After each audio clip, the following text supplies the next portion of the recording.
So hello everyone, आज हम चालू करने जा रहे हैं द लिविंग वर्ल्ड का part third, the taxonomic categories.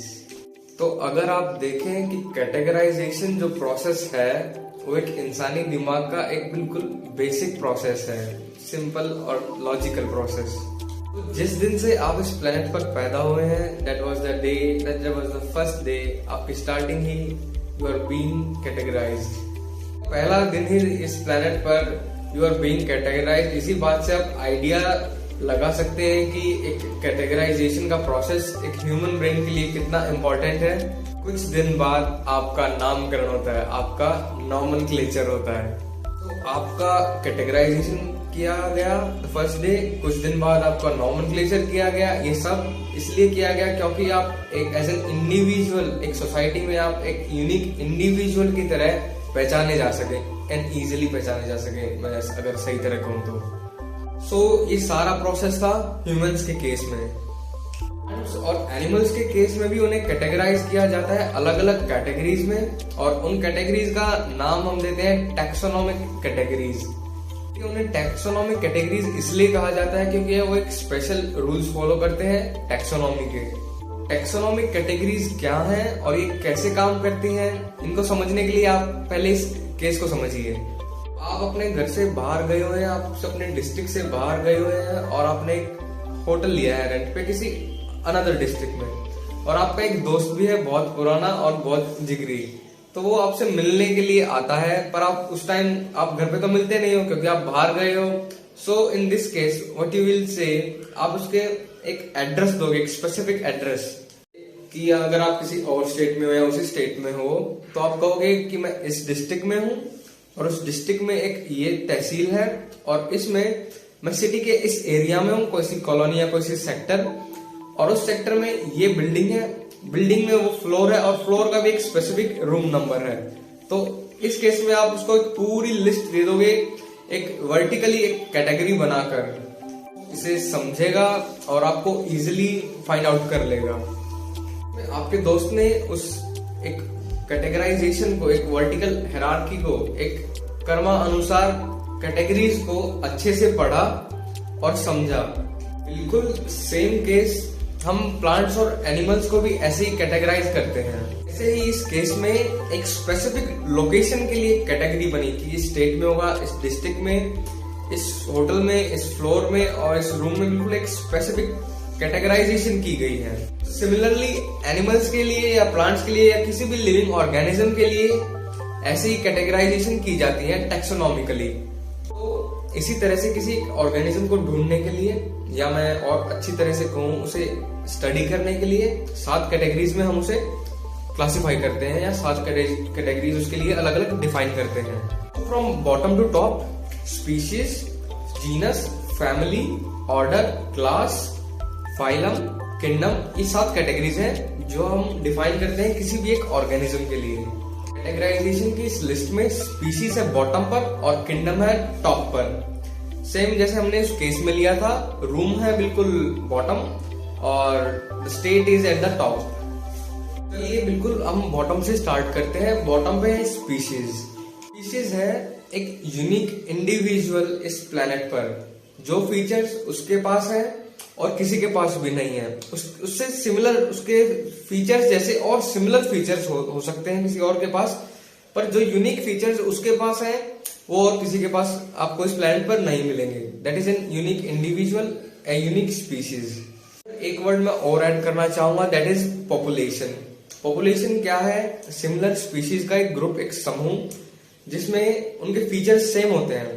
तो अगर उसी बात को मैं और आगे बढ़ाऊं तो एक स्पीशीज के और एक पॉपुलेशन, उसी की पॉपुलेशन के सिमिलर हो सकते हैं। किसी अगर पॉपुलेशन, जैसे मैं बात करूं एक ह्यूमन पॉपुलेशन और एक बैक्टीरियल पॉपुलेशन हो, तो बिल्कुल फीचर्स तो रात दिन का फर्क है इन दोनों में। जैसा आपको पता है कि species is defined by 2 components, 2 words, genus और उसका specific epithet. Genus is a category above the species category, जिसमें आपको रिलेटेड स्पीशीज मिलेंगी।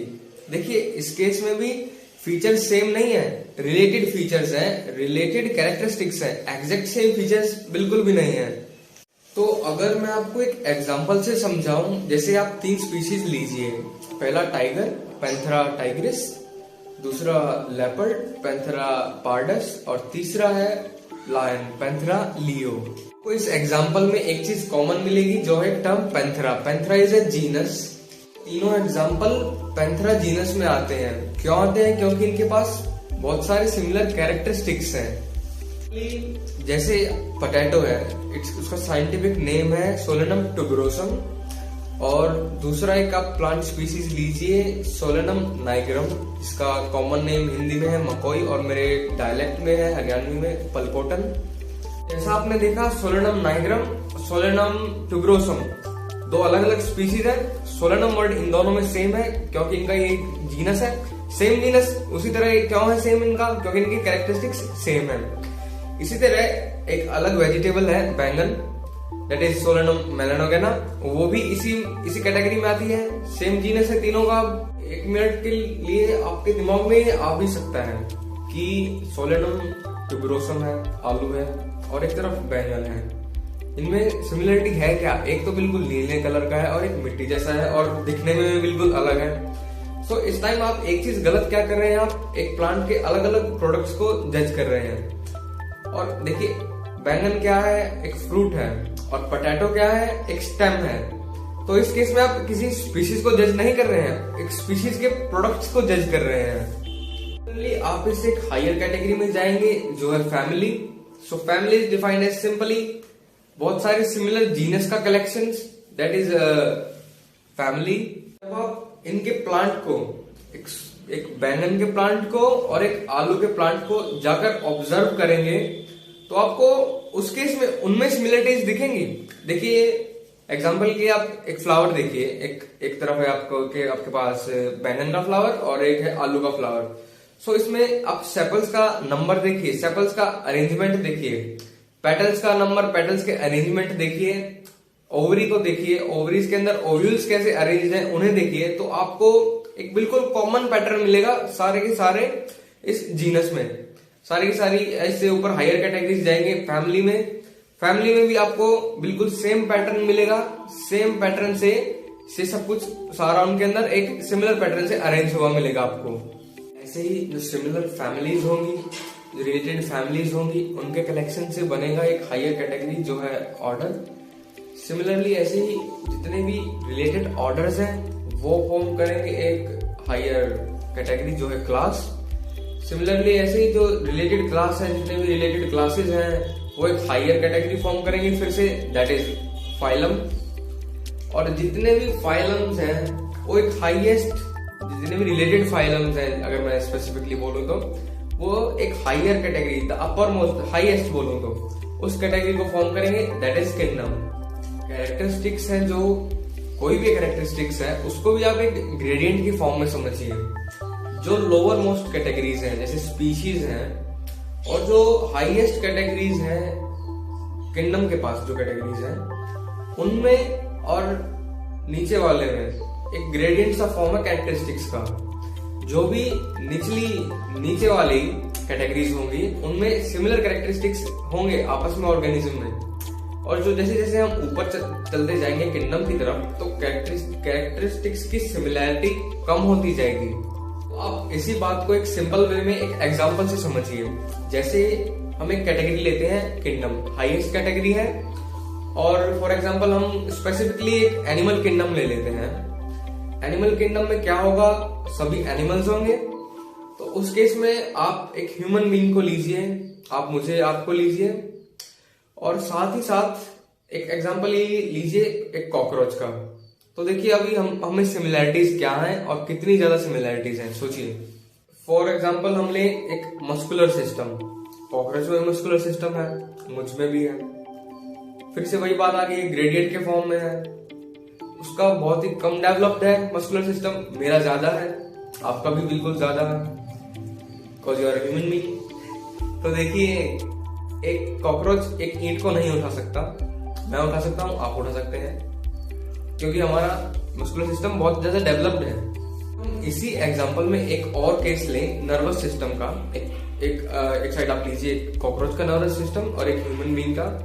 तो ह्यूमन बीइंग का बहुत ज्यादा डेवलप्ड है और उसका जस्ट ए सिंपलर पर कॉमन कैरेक्टरिस्टिक है, पर इतना भी कॉमन नहीं है। अब समझिए, एक तरफ आपके पास एक बहुत ज्यादा कॉम्प्लेक्स नर्वस सिस्टम और एक तरफ आपके पास बिल्कुल सिमिलर नर्वस सिस्टम। तो आप इसमें कोई भी सिमिलैरिटीज नहीं निकाल सकते, बस आप ये कह सकते हैं कि हाँ, नर्वस सिस्टम की एक प्रेजेंस है। ये एक हायर नर्वस सिस्टम से आप हजारों काम कर सकते हैं। वजह इसके कि कॉकरोच बिल्कुल एक सिंपलर नर्वस सिस्टम के साथ कुछ गिने चुने ही काम कर सकता है। जैसे हम स्काई डाइविंग कर सकते हैं, कॉकरोच नहीं कर सकता। हम इंटरनेट को एक्सेस कर सकते हैं, वो नहीं कर सकता। और हम यूट्यूब चला सकते हैं, वो बिल्कुल भी नहीं चला सकता। इस एग्जाम्पल में हमने देखा, हम किंगडम पे गए, किंगडम की कैटेगरी से हमने देखा कोई भी 2 ऑर्गेनिज्म लिए, बिल्कुल आप देख सकते हैं ये अनरिलेटेड है, इनमें कोई सिमिलैरिटीज है, मतलब सिमिलैरिटीज नाम मात्र है एक नर्वस सिस्टम होने के नाम पर। एक का नर्वस सिस्टम बहुत ही कॉम्प्लेक्स है, मस्कुलर सिस्टम बहुत कॉम्प्लेक्स है, और एक का बिल्कुल मामूली है। हम अगर एक दूसरा एग्जाम्पल लें, स्पीशीज के लेवल पर हम आ जाए, कैटेगरी में जो टॉप था उससे बिल्कुल हम नीचे आ गए बॉटम पर। स्पीशीज एक बिल्कुल बॉटम मोस्ट है एक टेक्सोनॉमिक कैटेगरीज में। तो स्पीशीज लीजिए आप, ह्यूमन बींग्स, आपके और मेरे में देखिए थाउजेंड सिमिलैरिटीज है। आपका नर्वस सिस्टम, मेरा नर्वस सिस्टम बिल्कुल सेम। ऐसा नहीं है कि आपके अंदर एक कॉकरोच का या मेरा अंदर एक कॉकरोच का नर्वस सिस्टम है। हम भी ईट उठा सकते हैं, आप भी और मैं भी। ये नहीं कि we are not able. System आपका भी वैसा है जैसा मेरा है, बिल्कुल सिमिलैरिटीज हैं। ऐसा नहीं है कि मेरा हाईली डेवलप्ड है या आपका हाईली डेवलप्ड है। डेवलपमेंट के टर्म्स पर आपका और मेरा मस्कुलर सिस्टम बिल्कुल सिमिलर है। तो बात की एक बात, निचली कैटेगरीज में से हम अगर हायर मोस्ट कैटेगरीज की तरफ जाएंगे तो सिमिलैरिटीज का नंबर घटता चला जाएगा।